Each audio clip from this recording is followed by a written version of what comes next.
E aí galera, Ryzen 12 aqui. Hoje eu decidi falar com vocês nesse vídeo sobre livros. Basicamente eu leio muitas light novels, muitos livros, sabe? E eu decidi falar sobre livros que é um tema que eu entendo. Anteriormente eu estava pensando em falar sobre questões financeiras, sobre vida financeira, sabe? Mas eu decidi que eu não entendo bastante desse tema para falar sobre isso no canal. Então decidi falar sobre um tema que eu entendo e que me deixa feliz e que me fez refletir bastante. Basicamente, nesse vídeo eu vou estar falando de um personagem específico da Light Novel Ten Keeper. O personagem específico que eu vou estar falando não é o personagem principal, mas um personagem que aparece mais pra frente na história e sinceramente ele nem é tão relevante assim na história, que seria o Imperador Cornelius. Basicamente, no livro Ten Keeper, que é um livro de fantasia chinesa, baseado em cultivo e essas questões, o Imperador Cornelius é o imperador da raça humana em outro universo. E nesse universo, esse universo está passando por um evento de extinção, basicamente. E tipo assim, todo o universo está em risco de extinção. No livro Ten Keeper, a raça humana não é uma raça forte. Basicamente, a raça humana é considerada uma raça fraca, porque mesmo em pessoas que sejam do mesmo nível de poder, há uma diferença de força entre elas. A raça que você faz parte dá uma grande diferença na força que você vai ter pelo nível de poder que você atinge. Então, o Cornélio, sendo o imperador que unificou a raça humana e transformou nesse universo a raça humana em uma raça importante, acaba se tornando um personagem levemente importante para a história. O que me leva a pensar mais sobre ele é a questão da filosofia que ele apresenta na história. Que mesmo o livro sendo um tanto quanto raso, se você olha sobre a superfície, tem algumas filosofias interessantes. Cornelius unificou a raça humana num período de guerra, basicamente. A raça humana estava para ser extinta. Todas as raças estavam para ser extintas. E ele unificou a raça humana e transformou ela em uma das 14 raças mais importantes daquele universo. Não só isso, como ele manteve a raça humana unificada por muito tempo. E isso por si só é algo impressionante no livro, no quesito do livro, porque o Império Humano abrange uma área gigantesca. No livro é dito como algo muito maior que o próprio sistema solar, uma área muito maior que o próprio sistema solar. E ainda assim, ele consegue manter a raça humana unida, mesmo não tendo tecnologia. O que é algo impressionante porque num ambiente onde a humanidade não consegue se comunicar de forma rápida, não tem essa conexão que a gente temos na realidade, é muito fácil para se ter uma revolução e alguém fundar um estado próprio, entende? Então, ao manter a raça humana unida muito pelo estado de força, Cornelius demonstra algumas reflexões de filosofias dele do livro mesmo. Por exemplo, quando quando o protagonista pergunta pro Cornelius é, como ele ficou tão forte, no livro tem Keeper, tem níveis de poder.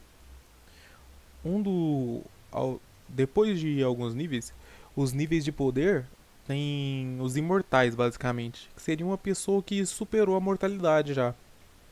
Mas mesmo entre esses imortais tem níveis diferentes. O protagonista também era o imortal da Terra, junto com Cornelius. Os dois são imortais da Terra, nessa parte do livro. Só que, mesmo o protagonista, que antes mesmo de se tornar um imortal, já conseguia derrotar vários imortais, não consegue derrotar o Cornelius. Mesmo os dois estando no mesmo patamar. Porque o Cornelius, mesmo naquele. Entre os imortais da Terra, o Cornelius é muito forte. Muito mais forte que os imortais celestiais. que é o próximo nível de poder, basicamente. E quando o protagonista faz essa pergunta para ele de como ele se tornou tão forte, Cornelius conta uma história para ele. Quando o imperador era jovem, ele foi ver uma competição de arco, onde pessoas normais estavam usando arcos feitos para cultivadores, que seriam essas pessoas que atingem a imortalidade. E nessa competição de arco, um professor de uma academia do Império, da capital do Império, atirou com o arco e atingiu o centro do alvo, machucando um pouco os dedos, porque o arco de um cultivador é muito duro para puxar, precisa de muita força. Então o professor puxou só um pouco e atingiu o centro do alvo. E do mesmo jeito, um fazendeiro puxou o arco muito, com muita força, e machucou a mão. E ainda assim ele atingiu o centro do alvo, só que a flecha dele atravessou o alvo. Quando o Cornelius explica essa história, ele fala que quando ele perguntou para essas duas pessoas por que, quando ele perguntou ao professor por que ele soltou a flecha tão fraco quando para atingir o alvo, o professor falou que ele julgou que só com a força que ele tinha colocado já ia atingir o alvo, então não tinha por que ele fazer mais força. E quando o Cornelius perguntou pro fazendeiro por que ele fez tanta força a ponto de machucar as mãos, o fazendeiro explicou que quando ele estava na fazenda, quando ele está na fazenda dele e as feras e os animais vêm atacar as plantações dele, ele tem que puxar o arco com muita força para conseguir ferir as feras, para conseguir proteger a fazenda dele. E o Cornelius, vendo essa diferença de mentalidade, fez um desafio com os dois, dando para cada um dos dois 10 aprendizes e vendo quem poderia levar esses aprendizes mais longe. 20 anos depois, o imperador voltou para essas duas pessoas e viu como esses aprendizes tinham saído sobre o treinamento dessas duas pessoas. O professor já tinha morrido. O fazendeiro tinha se tornado o dono de muitas fazendas e até mesmo chegando à imortalidade. Mas os aprendizes do fazendeiro mal tinham se tornado cultivadores em 20 anos. Enquanto os aprendizes do professor da faculdade tinham se tornado os maiores arqueiros do Império. Do reino na época, porque na época o Império não estava reunido, então não era um Império, era um reino. E o Imperador se perguntou como isso tinha acontecido. O professor que morreu poucos anos depois de falar com ele, conseguiu treinar os alunos dele até se tornar os melhores arqueiros do reino. Mas o fazendeiro que ficou vivo não conseguiu passar os ensinamentos dele para os alunos dele. O professor tinha anotado um plano que o imperador achou até presunçoso da parte do professor, porque o professor era um mortal, não um cultivador. E ele tinha anotado um plano chamado a fórmula perfeita para os arqueiros. A fórmula do arqueiro perfeito, desculpe. Então Cornelius leu o plano do professor e viu algo interessante, que levou a ser a filosofia do Cornelius para a vida, que tornou ele um imperador tão forte, que era: um ser humano não pode atingir a perfeição. Não existe como um ser humano atingir a perfeição. Mesmo no livro é dito isso. Não existe uma forma de atingir a perfeição. A perfeição humana é uma série de ações feitas de forma imperfeita com o intuito de atingir a perfeição. O que isso vem? É aquela velha filosofia de sempre tentar fazer o seu melhor. O que pode parecer besteira. E chega a ser uma filosofia barata que não leva em conta as dificuldades da vida. Sim, mas é aquela questão. A vida não é não é simples, ela é linear, ela é cumulativa. Tudo que você faz na sua vida se torna acumulativo. Então, acaba que essa visão que é passada no livro, o que é? Quando você sempre que você vai tentar aprender alguma coisa, você tenta aprender bem, pá, isso acaba se tornando acumulativo para sua vida. Outra visão que Cornelius passa, que é bem passado nesse livro também com ele, é a questão de a humanidade como um todo ser fraca nesse livro. Porque que acontece? Muitas raças nesse livro dependem de um único ser forte. Tipo assim, a sua raça tem um único ser forte e isso torna a sua raça mais forte.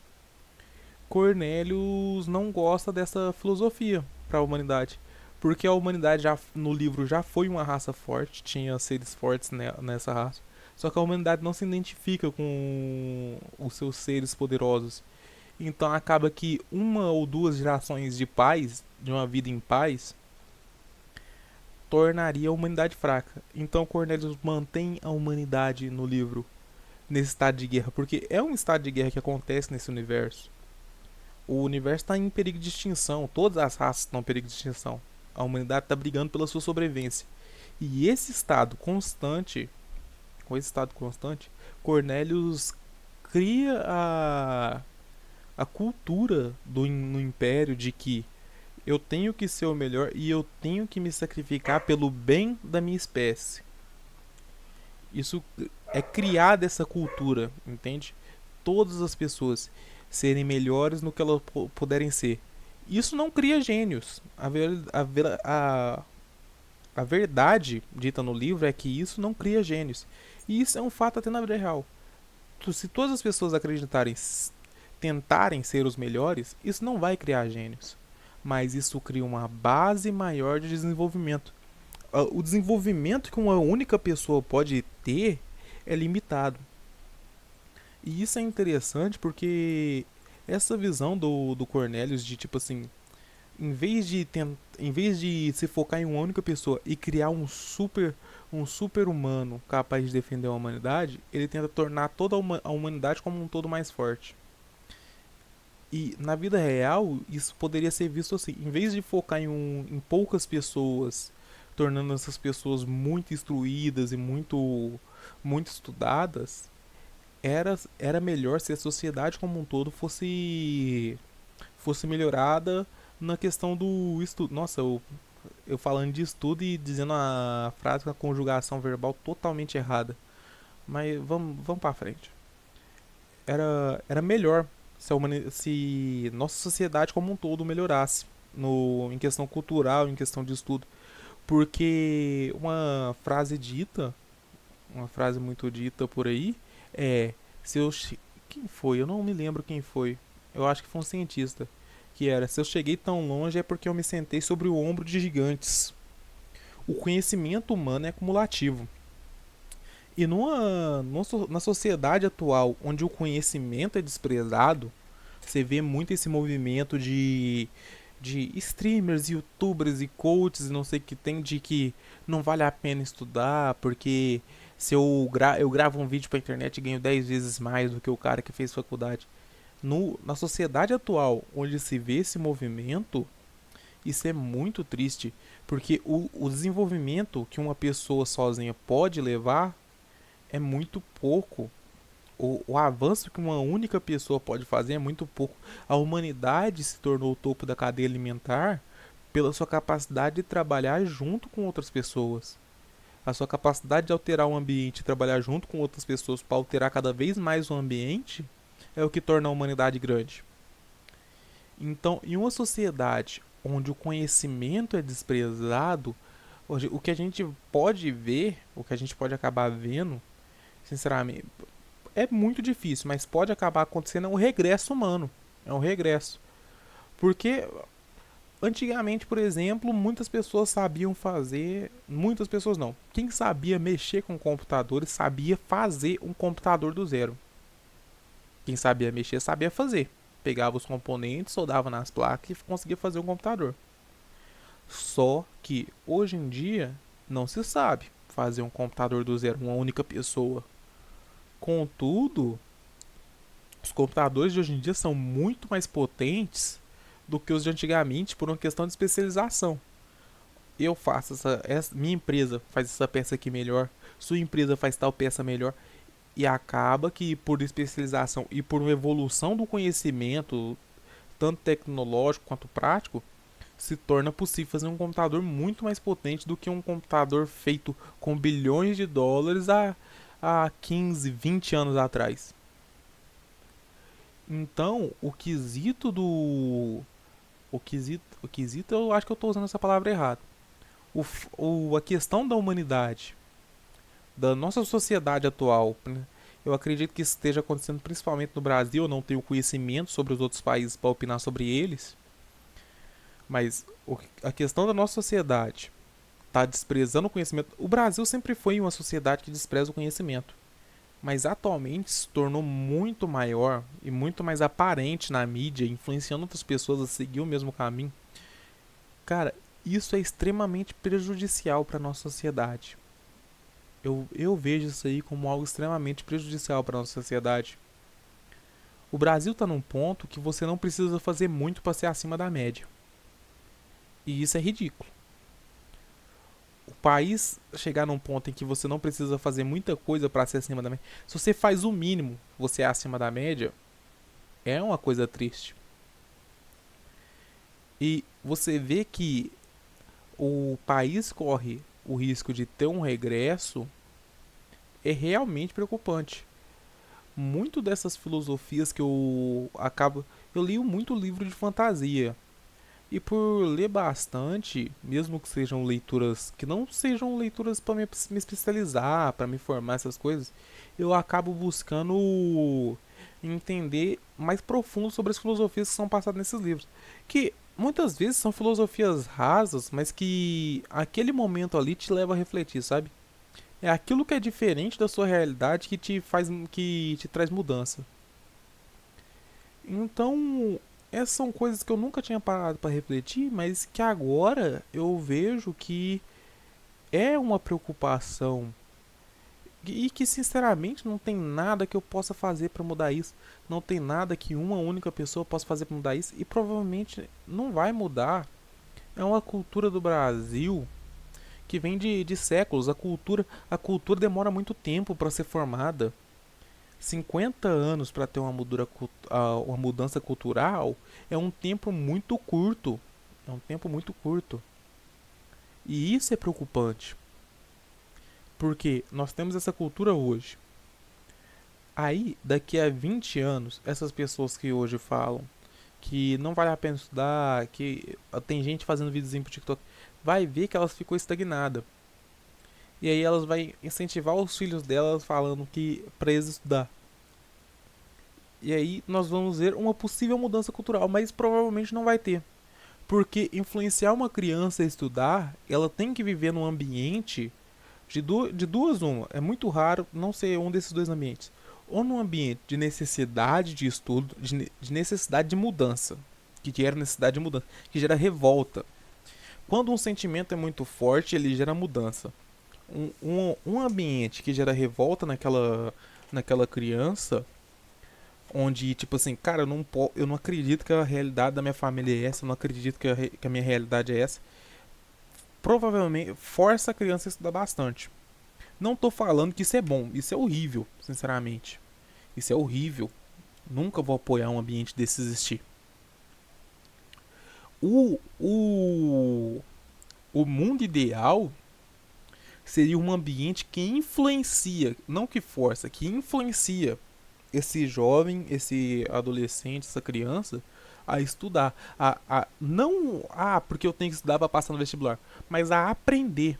Porque o sistema de ensino brasileiro não te ensina a aprender. O mundo ideal. Nossa, dicção. O mundo ideal é um ambiente que influencia essa criança a aprender. A ter esse desejo por uma mudança e aprender as coisas. E essa influência só acontece se essa criança vê os pais dela estudando para aprender. Não estudando para decorar, mas estudando para aprender. Se essa criança vive num ambiente que onde as pessoas sempre estão tentando aprender alguma coisa. Se essa criança vive nesse ambiente que é rico em mudança, em aprendizado, ela acaba se tornando uma pessoa mais aberta às mudanças e uma pessoa que está querendo, sempre quer mais aprender. É uma pessoa que foi influenciada. É aquela questão. Tem uma frase que diz que você é a média das 5 pessoas mais próximas de você. Isso não é um fato absoluto, mas é uma questão de você é influenciado pelo seu ambiente. É a sua natureza contra o ambiente da sua criação. Então acaba que um ambiente que te estimula a aprender, que estimula a estimular, que estimula você a se desenvolver, te leva mais longe. E isso é um ambiente que falta na maioria das casas do Brasil. Porque os pais nunca aprenderam a aprender, eles decoraram. E esses pais não estudam, não tentam aprender mais. E nem tem como, porque a pessoa trabalha 12 horas por dia ou 9 horas por dia num trabalho extremamente maçante. Ela nunca aprendeu a estudar. E aí ela chega em casa exausta. E mal tem tempo para dar alguma atenção para a família. Chega em casa, tem que cuidar de casa, essas coisas. Então, gera-se esse ambiente onde a criança não tem uma influência que leve ela a se desenvolver em quesitos acadêmicos e se desenvolver pessoalmente. Porque essa criança que não tem a presença dos pais em casa, não que tipo assim, os pais não estão em casa, mas os pais não estão mentalmente presentes. Porque eles chegam em casa, eles estão extremamente cansados, exaustos, tem que cuidar da casa, cuidar das pessoas, fazer comida, que não sei o que tem. Acaba que o tempo que esses pais passam com os seus filhos ou é no telefone, ou é assistindo televisão, de vez em quando conversa sobre alguma coisa. Provavelmente eles não se conhecem direito. É muito provável que eles não se conheçam plenamente. Então acaba que essa criança não tem um incentivo, não tem uma influência na vida dela que dê a ela desenvolvimento. O que cria em si um ambiente onde ela não se desenvolve. Outra coisa que agrava muito isso é a questão do nosso sistema de ensino brasileiro, onde o sistema de ensino nivela todas as pessoas que estudam por baixo. Isso é bom porque torna o sistema de ensino extremamente inclusivo. Então, todas as pessoas que entrarem para estudar vão conseguir se incluir nesse sistema de ensino para tentar aprender alguma coisa. O problema disso é que o sistema de ensino não te ensina nada. Ele te faz decorar as coisas, você decora coisas e você aprende a obedecer ordens. É basicamente isso. O sistema e outro problema disso é que pessoas mais capazes, pessoas mais não que existam pessoas melhores, mas pessoas que têm mais facilidade no desenvolvimento, seja por influência ou por vivências anteriores, acabam sendo niveladas por baixo também. Então não tem nada que estimula essa pessoa, o que acaba fazendo com que ela perca o interesse muito fácil. Porque num ambiente onde você está preso, vamos lá, 5 horas por dia, com a mudança do ensino médio agora chegou a ser até mais tempo. Você já não tem o estímulo de aprendizado em casa, já não tem esse hábito de estudar, de aprender. E aí, você não tem nada de desafio. O desafio certo não é aquele que é extremamente difícil. É aquele que te faz pensar, mas que não é difícil demais para te fazer desistir. Então, se você não está num ambiente que não tem desafio bastante para te fazer pensar que é tudo muito fácil, você vai perder o interesse. E se você está num ambiente que é tudo muito difícil, você vai se frustrar e perder o interesse. Então, a questão do sistema de ensino nivelar tudo por baixo, deixar tudo nivelado por baixo, acaba piorando essa questão. Acaba piorando. E isso é uma coisa que esse livro me fez refletir. Ficou um pouco confuso, mas isso me fez refletir sobre isso. Que a média da nossa sociedade está diminuindo. A média da sociedade está diminuindo. A média do conhecimento, do desenvolvimento, tanto pessoal quanto intelectual. E tanto produtivo quanto. Em todos os sentidos, a média da sociedade está diminuindo. Por essa questão de não querer aprender, por essa questão. Entendeu?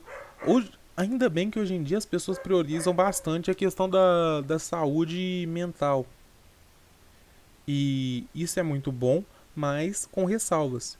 Porque se vê um exagero em algumas questões que é. Tipo assim, a pessoa foi criada muito protegida, então ela acaba não entendendo o que seria saúde mental e o que é um exagero. Porque acaba que, tipo assim, beleza, eu preciso. Eu preciso ser atendido no banco.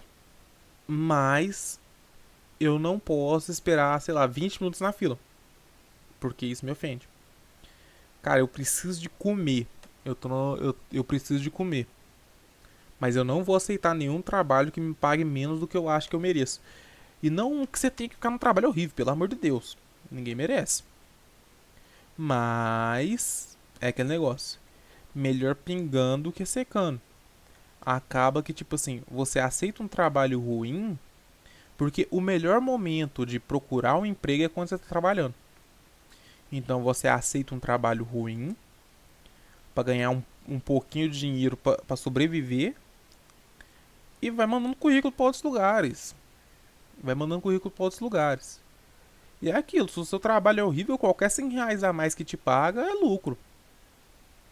Então acaba que, tipo assim, esse é o único quesito que tá indo pra frente. Que, tipo assim, que você vê visivelmente indo pra frente no Brasil.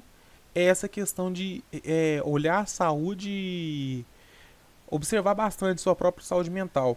Tento cuidar bastante da sua saúde mental. Outros quesitos. Cara, o preconceito no Brasil, cara, evoluiu num nível.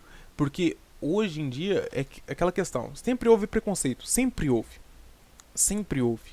É muito velado, mas sempre teve ali. O problema é que agora as pessoas, até as pessoas que sofriam o preconceito, têm algum preconceito. Você vê acontecendo bastante, tipo assim, se você não concorda com o meu pensamento, então você que não sei o que tem, cara, e xinga a pessoa tudo. Tipo, as pessoas não aceitam mais discordarem dela. É aquela, parece uma criança mimada. Cara, você não pode discordar de ninguém mais. Qualquer pessoa que você discordar, a pessoa fica extremamente ofendida. Extremamente. Não, cara, é horrível. E isso não abre espaço para discussão. E onde não há discussão, onde não há um debate, não tem uma evolução de ideias. Se não há um debate, não há evolução de ideias. E isso é muito triste. Isso é muito complicado. Então, eu acho que nós chegamos num ponto onde temos que esperar a mudança, basicamente. O, como a sociedade está num ponto de virada, a gente está num ponto de virada, onde as pessoas estão tomando decisões, os adultos os adolescentes atuais estão tomando suas decisões e eles vão enfrentar as consequências dessas decisões ali pelos seus 20, 30 anos, eles vão fazer o possível para influenciar os filhos deles a tomar decisões diferentes, que não enfrentem essas consequências. E isso pode trazer uma mudança para a sociedade. Então acredito que a mudança vem aí nos seus próximos 15 a 20 anos, provavelmente. Então eu acredito, vou esperar para ver, né? Vou esperar para ver. Eu sinceramente acredito que eu não possa fazer nada para mudar isso, mas vamos ver, né? Como o que espera, o que nos espera nesse futuro aí. Então, obrigado a todo mundo aí que assistiu. Não sei se alguém viu meus devaneios aqui. E sinceramente, ficou muito confuso. Eu falo de fluxo, né? Eu não escrevo um roteiro. Só marca alguns pontos aqui que eu tenho que falar. Eu espero que vocês tenham gostado do desenho que eu fiz. Essa é minha representação da espada da coroa que o Cornelius usa. Eu sei que eu desenhei muito mal, porque faltou evolução, né? Eu procrastinei muito pra fazer esse vídeo, viu? Procrastinei muito. Tanto que eu tô gravando esse áudio aqui sexta-feira. Então, eu espero que vocês tenham gostado aí. E eu espero que o próximo vídeo eu traga com um pouco mais de qualidade. Então, tenham uma boa noite a todos vocês. Boa noite porque tá de noite pra mim, né? Se tá de dia pra você, tem um bom dia. E se tá de madrugada, você devia estar dormindo. Bom descanso a todos. E um bom final de semana.